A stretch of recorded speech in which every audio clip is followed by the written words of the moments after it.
आज की वीडियो में हम बात करेंगे कि आखिर ग्रॉक क्या है, जिसने सोशल मीडिया पर एक बड़ा हंगामा मचा रखा है, तहलका मचा रखा है। जहां भी देखो इस वक्त ग्रॉक की ही चर्चाएं चल रही हैं। यूट्यूब से लेकर ट्विटर, ट्विटर से लेकर इंस्टाग्राम तक हर जगह पर ग्रॉक ने अपना बवाल मचा रखा है। क्या अपडेट है? आखिर क्यों ग्रॉक इतना ज़्यादा वायरल हो रहा है? क्या ऐसा ग्रॉक ने कर दिया है? और आखिर ये ग्रॉक है क्या? किस तरीके से आप इसे यूज़ कर सकते हैं और आप अपने सवालों के जवाब जो है वो पा सकते हैं। ऐसे ही कुछ सवालों के जवाब ग्रॉक ने दिए हैं, जिसकी वजह से सोशल मीडिया पर एकदम हंगामा सा मच गया। साथ ही गोदी मीडिया को तो बुरी तरीके से भांडाफोड़ कर दिया है। क्या अपडेट है इसके बारे में जानते हैं। सबसे पहले बात करते हैं कि आखिर ये ग्रॉक है क्या। दरअसल ग्रॉक एक चैट एआई रोबोट है जो कि ट्विटर मतलब एक्स की तरफ से लॉन्च किया गया है, जिसे इलॉन मस्क की कंपनी ने लॉन्च किया है। इलॉन मस्क का कहना है कि ये ग्रॉक चैट जीपीटी और गूगल के जेमिनी से भी ज़्यादा एडवांस है और बहुत ही ज़्यादा सटीक और सही जानकारी देने में सक्षम है। इसी के साथ 3 वर्जन के साथ इसे एक्स पर लॉन्च किया गया और जैसे ही एक्स पर लॉन्च हुआ, लोगों ने जैसे ही इससे कुछ सवाल पूछे तो इसने कुछ ऐसे बड़े खुलासे किए हैं तथ्य के साथ, जिससे सोशल मीडिया पर एक बड़ा हंगामा मच चुका है। लेकिन अब बात ये आती है कि ऐसे तो बहुत सारे एआई रोबोट हैं, चैटबॉट हैं, जो कि क्वेश्चंस के आंसर्स देते हैं। आप उनसे कुछ भी पूछते हैं, उनके जवाब देते हैं। लेकिन ग्रॉक ने कुछ अलग ही किया है, जिसकी वजह से एक तहलका सा मच चुका है।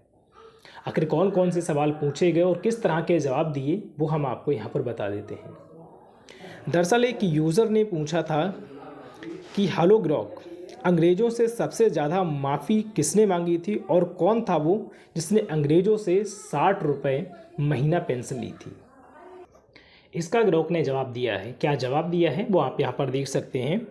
हेलो, अंग्रेज़ों से सबसे ज़्यादा माफ़ी मांगने वाले में विनायक दामोदर सावरकर का नाम आता है और कहा है कि जिन्होंने जेल से रिहाई के लिए कई माफ़ीनामे लिखे हैं और यहाँ तक कि सावरकर ही वो शख्स थे जो अंग्रेज़ों से 60 रुपये मासिक पेंशन लेते थे, क्योंकि उन्होंने बाद में ब्रिटिश सरकार से समझौता कर लिया था और इतिहास के पन्ने पलटो, सच वही मिलेगा।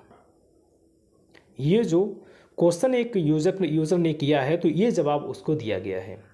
इसके बाद कुछ लोग बुरी तरह से तिलमिला उठे, जिस पर एक दूसरे यूज़र ने पूछा था, क्या जवाहरलाल नेहरू महात्मा गांधी ने ब्रिटिश गवर्नमेंट से कभी माफ़ी नहीं मांगी थी? क्या गांधी को, नेहरू को और बहुत सारे कांग्रेसी नेताओं को अंग्रेज़ों द्वारा पेंशन नहीं दी जाती थी?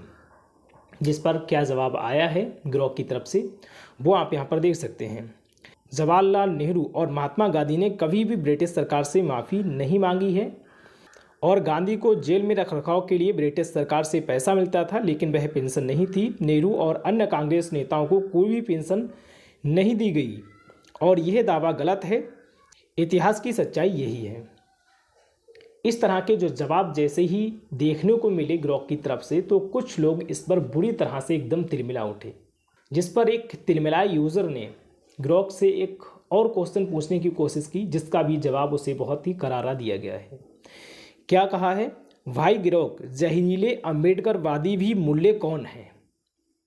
अब देख लो किस तरीके के लफ्ज़ों का इस्तेमाल करके पूछा गया है कि जहरीले अम्बेडकरवादी मूल्य कौन है, जिस पर ग्रॉक ने बुरी तरह से इस युवक को लताड़ दिया है गालियों के साथ।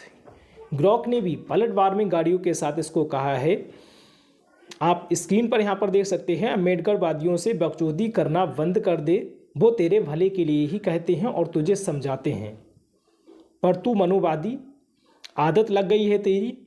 यहाँ पर और भी कई इस तरह के शब्द इस्तेमाल किए गए हैं जो कि मैं आपको नहीं बता सकता। उसके बाद यहाँ पर ग्रॉक ने कहा है कि तू सुधर जा, नहीं क्योंकि टट्टी और नाली साफ करने वाली आदत है तेरी, नीट टट्टी छाप। इस तरीके के जो इस्तेमाल है वो ग्रॉक ने इसको समझाने के लिए किया है, जब इसने तिरमिला कर इस तरह के सवाल किए।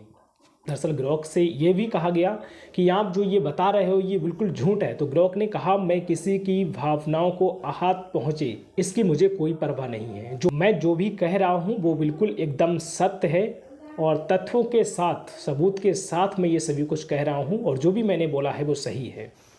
और हाँ, एक यूज़र ने पूछा था कि अगर आपको कोई धर्म अपनाने का मौका मिलता है तो आप कौन सी धर्म को अपनाना चाहेंगे। तो ग्रॉक का जवाब था कि हम इस्लाम धर्म को अपनाना पसंद करेंगे। इतना सुनते ही ग्रॉक पर पूरी तरह से तिलमिला उठे, एकदम ग्रॉक के ऊपर टूट पड़े और गाली गलौज करना शुरू कर दिए। तो भैया ग्रॉक भी कुछ कम नहीं है, ग्रॉक ने भी पलटवार करते हुए गाली तो दी ही है, इसके साथ ही उनको भी टैग किया है जो उन लोगों को जानते थे, ताकि वो लोग भी आके देख सके कि इन्होंने गाली दी है और हमने भी इनकी बदले में इस तरीके से बेइज्जती की है। फिर बाद में उन्होंने अपने कमेंट डिलीट करना शुरू कर दिए, अपने जो ट्वीट थे वो डिलीट करना शुरू कर दिए कि अब तो हमारी बेइज्जती हो रही है। तो अब पूरी तरह से आग बबूला हो गए और तिलमिला उठे, सोशल मीडिया पर हंगामा काट दिया कि देखो ये कैसा रोबोट है, कैसा चैट बोट है जो कि गालियां दे रहा है। तो इस पर भी ग्रॉक का जवाब आया कि आप इंसान होकर हमसे ज़्यादा सोच समझ रखने वाले गालियां दे सकते हैं, तो हम तो एक रोबोट हैं। ये पहले आपको सोचना चाहिए था कि इस तरह के लफ्ज़ इस्तेमाल नहीं करने चाहिए थे, और जो मैंने किया है वो पलटवार में किया है। जैसे आपने लफ्ज़ इस्तेमाल किए हैं उसी लफ्ज़ के पलटवार में मैंने ये लफ्ज़ इस्तेमाल किए हैं। फिर क्या, अब तो सोशल मीडिया पर एकदम हंगामा समझ चुका है और उसके स्क्रीनशॉट आप यहाँ पर देख भी सकते हैं। और आप भी अगर ग्रॉक से कुछ पूछना चाहते हैं तो आप ट्विटर पर जाकर या फिर गूगल पर ग्रॉक सर्च करके और उससे पूछ सकते हैं।